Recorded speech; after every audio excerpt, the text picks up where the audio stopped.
Hey, what's going on? You know who it is. You know what it is. All right, man. Peep game, man.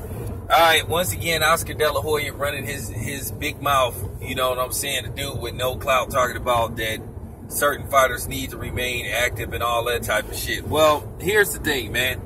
And you talking about fighters need to fight certain fighters. Well, here's the thing, dude. You the one that chose to sue Al Haymon. Because one, when you had those boxers that were all affiliated with Golden Boy, you had your mind elsewhere. So if they went elsewhere, then that's your fucking problem. But as usual, you trying to play the victim and shit. You know what I'm saying? Had you not been, playing with your nose and shit and doing other type of shit you didn't have no business doing, then maybe the roster you had, the fighters would have been able to trust you. But at the end of the day, let's not try to make it look like you went out of your way to try to work with Al Haymon also. There were fighters that Canelo could have fought. That was PBC fighters. But, you know what I'm saying? Oscar chose not to do it. So now all of a sudden he want to play this role like, okay, he wants the best fights made and shit. But keep in mind,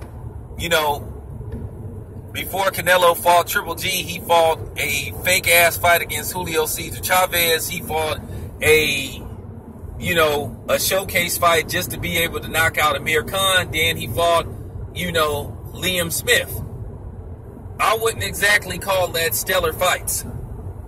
When he could have fought some real challenges like both the Chalo brothers, the Demetrius Andrades, and, guys like that. But he did not want those fights. And he chose to keep Canelo away from those type of dudes. Just like if you're looking at what's going on now. Okay? If there's no deal struck in for Canelo Triple G 2, which I'm telling you guys right now, the rematch is not going to do as well as the first one. And the first one didn't really do that well because, as I said before, we all know the official numbers was never released on how many pay-per-views that fight actually sold. So I think a rematch is not going to do any better, especially based off the results of the last fight. A lot of people thought that Triple G was the rightful winner. Me, myself, I don't agree with that. I felt the draw was the right decision, but at the same time, I had a problem with how the fight was scored. So, I'm just keeping it 100. This dude, Oscar, he need to quit fronting, man, because at the end of the day, the only people that's buying what he's selling is a lot of these fake-ass, boxing beat writers that like to suck up to a lot of these promotional companies so they can get, the free lunches and get the press credentials and all that type of shit. Well, that's not me. Like I said before, that's why I go to these fights on my own dime. You know what I'm saying? So I don't have to worry about the ass kissing that comes along with trying to work with these promotional companies. You know what I'm saying? If I was out there kissing these promotional companies' asses, I'd be getting into those fights too, a lot of times. That's how it really works. As long as you don't say nothing bad about a certain fighter with a certain promotional company, then you good.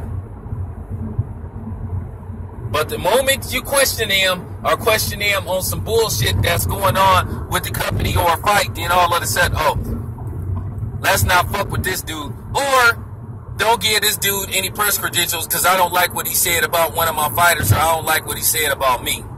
That's just how that shit works. I'm just keeping it 100.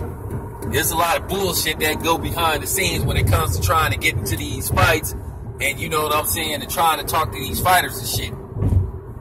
So yeah, I'm just keeping it real. Oscar need to be quiet, man. Because at the end of the day, this dude contradicts himself and, steps on his own foot at the drop of a dime. Because he don't know which way he's going. You know what I'm saying? Literally. You know what I'm saying? When he's drunk, when he's off coke, and when he's, doing weird shit at hotels and shit with, hookers and shit. So, yeah. Oscar just need to quit quiet. I mean, he need to be quiet, man, at the end of the day, for real, man. All of a sudden, now you got one champion in Saddam Ali, which, by the way, as I said before, Saddam Ali at 154 don't got very many options. So, okay, you saying the best should fight the best. Okay, so are you going to set up a fight between Saddam Ali and one of the Chalo brothers? Or the Jared Hurds or the Loras? Let's see. Anyway, I'm out.